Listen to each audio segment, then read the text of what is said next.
में एक टर्म होती है जिसको बोलते हैं एंकरिंग बायस। वो क्या होता है कि एक बार आपको एक एक्सपीरियंस हो जाता है लाइफ में, या तो पॉजिटिव या नेगेटिव, वो आपका एक तरीके से एंकर बन जाता है। उसके थ्रू आपका जो माइंड है, आपके जो थॉट्स हैं वो चलने लग जाते हैं। यानी हुआ क्या कि पहले साल में आपको कुछ प्रॉफिट हो गया तो वो आपका एक तरीके से एंकर बन गया।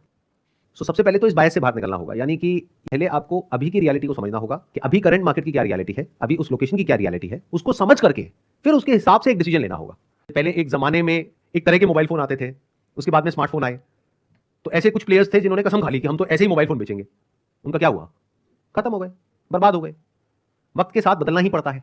तो आपको देखना होगा कि टाइम कैसे चेंज हो रहा है, उसके हिसाब से या तो कोई काम करना होगा, और वो काम ऐसा होना चाहिए जिसमें मार्जिन अच्छा हो। यानी उस एरिया में डिमांड तो हो लेकिन सप्लाई ना हो, कि जिसका काम चल रहा है उसके पीछे कोई ना कोई वजह है जिस वजह से वो काम चल रहा है। हो सकता है वही काम आप करो तो वो काम बुरी तरीके से फेल हो जाए। ये भी सही तरीका नहीं है काम को करने का। आप समझ रहे हो ना? बिजनेस में हम क्या गड़बड़ करते हैं, या तो पास में सक्सेस मिल जाती है उसको रिपीट करने की कोशिश करते हैं जबकि टाइम बदल चुका है। एक गलती हमने ये पकड़ी। दूसरी क्या कि उस एरिया में हमने देखा कि ये दुकानें चल रही हैं तो हमने भी खोल दी, बट वहां पर हो सकता है कि वो दुकानें जो चल रही हैं वो साइज में आपकी दुकान से बहुत बड़ी है, उनके पास में बहुत पैसा है लगाने के लिए, वो बहुत पुराने हैं, उनका एक रिलेशन ऑलरेडी बना हुआ है, उनका एक ट्रस्ट है, उनका एक नाम है, जिस वजह से वो चल रही है। और ऑलरेडी इतनी ये वाली दुकानें खुल गई है कि आप खोलोगे तो पहले ही पता है कि वो नहीं चलने वाला। ये भी है सर। देखो ध्यान से सुनो, ध्यान से समझो। लाइफ में क्या होता है, ये सिर्फ बिजनेस के लिए नहीं है, लाइफ में और भी सारे जो हमारे एस्पेक्ट्स होते हैं ना, उसमें क्या होता है कि कोई ऐसी चीज होती है या कोई ऐसा इंसान होता है जिससे कभी हमको पास्ट में कोई बहुत पॉजिटिव एक्सपीरियंस हो जाता है, लेकिन अब वो जो चीज है या वो इंसान है तो टॉक्सिक हो गया है, या काम है तो लॉस मेकिंग है, फिर भी हम उस काम को या उस इंसान को छोड़ नहीं पा रहे हैं। क्यों? आदत हो गई है, या फिर ईगो है कि दुनिया क्या कहेगी, लोग क्या कहेंगे, कि देखो काम किया और फेल हो गया तो मैं तो इसी काम को चला के दिखाऊंगा, मेरे ऊपर फेलियर का ठप्पा लग जाएगा अगर मैंने इसको बंद किया तो सबसे पहले तो ये जो बायस है ना आपके दिमाग में जो बैठा हुआ है, इससे बाहर निकलना पड़ेगा। वक्त बदल चुका है, इस सच को देखो और मूव ऑन करो। अपना पूरा फोकस किया जाए जो काम आप कर रहे हो उसके ऊपर, और फिर फ्यूचर में इस काम के अंदर यानी सेल्स के अंदर ये दिमाग लगाओ कि मैं अपने आप को कैसे ग्रो कर सकता हूं। पूरा कंसंट्रेशन इस पे करूंगा, फिर मैं पूरा कंसंट्रेशन इस पे लेकर के आ जाओ। अगर ये अच्छा चल रहा है तो वो अंदर की बात क्या है वो आपको पता है, मुझे नहीं पता, क्योंकि यहां पर आकर के आप सच बोल रहे हो झूठ बोल रहे हो, आई डोंट नो कि एक्चुअल में क्या आपके टारगेट्स अचीव हो पा रहे हैं, क्या कंपनी वाले आपसे खुश हैं, तो वो सच आपको पता है। मैं जानना भी नहीं चाहता कि वो सच क्या है। अगर ऐसा है कि आपको लगता है कि मैं एक कमाल का परफॉर्मर हूं जिस वजह से वो कंपनी मेरे को पैसा दे रही है, तो सेल्स में भाई बहुत पोटेंशियल है। इतना मैं आपको कॉन्फिडेंस से कह सकता हूं based upon my experience and understanding of life and business. At the end of the day every business is selling, even job is selling. हम सब अपने आप को, अपनी स्किल्स को, या अपना जो प्रोडक्ट है, सर्विस है, उसको किसी ना किसी तरीके से किसी ना किसी को बेच रहे हैं। तो बेचना एक बहुत बड़ी स्किल है। इनफैक्ट ये भी कहना गलत नहीं होगा, बिजनेस में सबसे बड़ी स्किल्स में से एक है बेचना।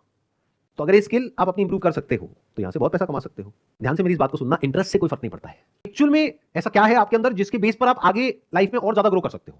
मतलब बेसिकली इसको इस तरीके से देखो कि एक मछली है जो पानी में तैर रही है, उसका इंटरेस्ट है हवा में उड़ने में, तो हमें क्या समझना है कि उसका इंटरेस्ट किसमें है, या वो एक्चुअल में अंदर से क्या है। दोनों में बड़ा फर्क है। ये इंटरेस्ट, पैशन, ये सारे जो वर्ड्स है ना, ये बहुत खतरनाक है, क्योंकि इंटरेस्ट तो किसी के भी अंदर पैदा किया जा सकता है।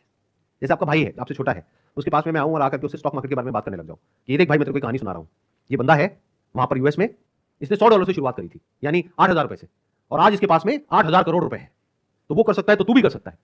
4 दिन बाद उसका इतना इंटरेस्ट आ जाएगा कि वो आपसे लड़ेगा आकर के, कहेगा भाई मुझे पैसा चाहिए ये स्टॉक मार्केट में काम करने के लिए। तो इंटरेस्ट का क्या है? इंटरेस्ट तो इतनी सारी बेटिंग एप्स, गैम्बलिंग एप्स चल रही हैं, करोड़ों लोगों का इंटरेस्ट है उसमें। That is not important. You have to see and understand कि वो एक्चुअल में किस काम में अच्छा है या अच्छा हो सकता है। समझ गया मैंने क्या बोला है? देखो दोनों में बड़ा फर्क होता है। ध्यान से सुनना, मेरी बात को ध्यान से समझना। जब हम बात करते हैं ना इंटरेस्ट की, पैशन की, तो इंटरेस्ट क्या आपका आउटकम में है या उस काम में है? जैसे कोई इंसान बोलता है कि भाई मेरा एक्टिंग में इंटरेस्ट है, तो समझना पड़ेगा कि उसका एक्टिंग में इंटरेस्ट है या हीरो बनने में है।